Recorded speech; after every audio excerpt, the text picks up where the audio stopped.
What plans does your business have in place to communicate and engage with people post-lockdown to ensure it's more successful than ever before?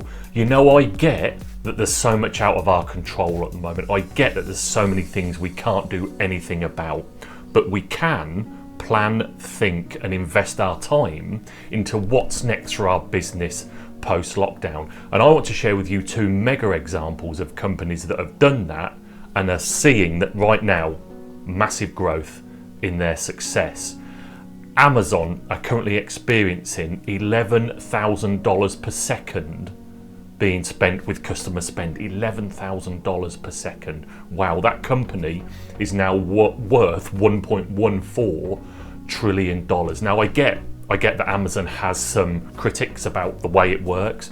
In the reality, it's just employed 175,000 new people who have got jobs at this really challenging time. Netflix is the other great example. They have seen a 40% rise in the net value of that company. Wow, they are showing global dominance when it comes to communicating with their audience.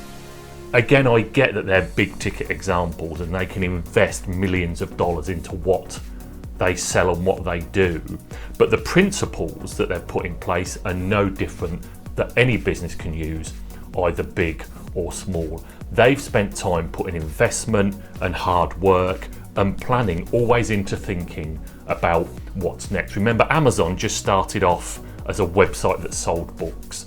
Netflix started off that just rented DVDs via the post, via mail. But they're always thinking about what's next. They didn't sit and think, this is it, let's just do more of it. They were pushing the plate.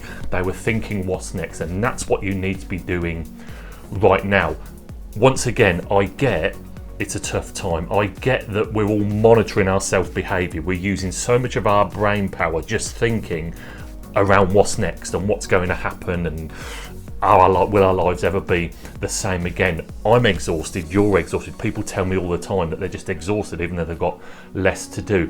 If you can use just a small bit of that brain power, just a small bit of your time to be thinking about what's next and what you can do after the lockdown, then there's no reason why your business can't be really successful. You need to plan, you need to invest time just to think about what are you going to do to engage and communicate with your customers in a whole new, impressive way. And if you can do that, there's absolutely no reason why you can't see growth like companies like Amazon and like Netflix. And if you get that right and you engage people and you communicate with them, then you will be well on your way to leading the life of Riley.